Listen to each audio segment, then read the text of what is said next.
The Alex Murdaugh double murder case is now in the hands of the jury. Deliberations underway after closing arguments ended and the judge charged the jury, which means giving them the instructions to decide this man's fate. The prosecution detailed a history of lies and a timeline that put Murdaugh at the crime scene. The defense, meanwhile, focused on the assertion the government did not prove guilt beyond all reasonable doubt. Murdaugh faces life in prison if convicted.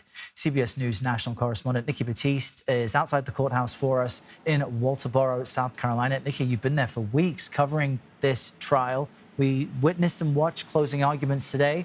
The defense said the prosecution had not eliminated all reasonable doubt. But remind us of the background here. How does that line up with the evidence we all witnessed presented in court?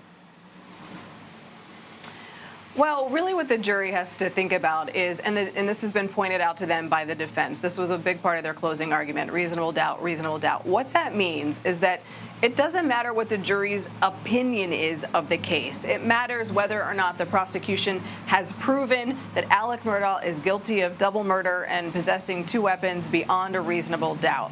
And it really makes me think of the Casey Anthony trial that I covered about a decade ago. You may remember a young mother who was charged with murdering her 3 or 4-year-old daughter. She was acquitted. I spoke with several of those jurors after the fact. Every juror I spoke with said, I thought she was guilty, but the prosecution didn't present the evidence needed. And so that's what it really comes down to. And no one knows whether or not the jury feels the prosecution presented its case. So we will find out after they finish deliberating. When that will be, we don't know.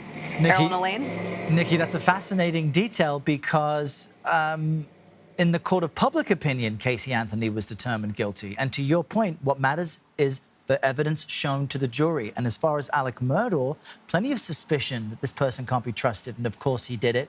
But it comes down to what we saw presented to the jury. From your point of view, what jumped out at you when it came to either evidence trying to convince of Murdaugh's guilt or the holes that the defense was able to poke in that case?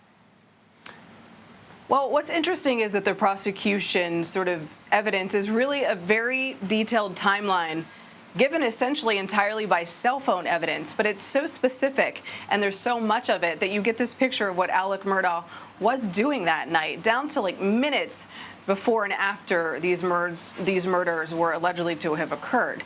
But on the flip side, the defense has a good argument in that they never recovered either of the murder weapons. There is no great hard evidence and no eyewitnesses. So it's a really tough case. It's highly circumstantial, but that doesn't mean that the jury can't convict on circumstantial evidence. But it's also important to note that the prosecution doesn't actually have to prove motive. The jury can decide that Alex Murdaugh is guilty without them having to do that.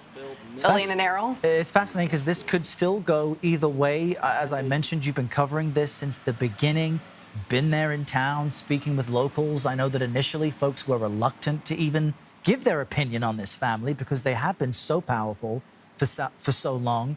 How will a verdict, guilty or innocent, in your view, affect people there in that town? I think it's fair to say from all the people we've spoken with here, community members, local journalists, people who have lined up outside this courtroom, the majority by far believe that Alex Murdaugh is guilty of murder. I think we spoke with one woman who believed that he was innocent. So I think this community, the locals here, hope that he is convicted based on what we've been told.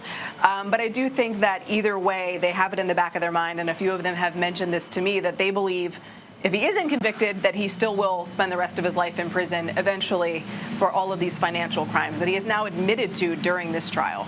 Elaine and Errol? Very good point, Nikki Battiste. We will continue to watch all of this closely. Thank you very much.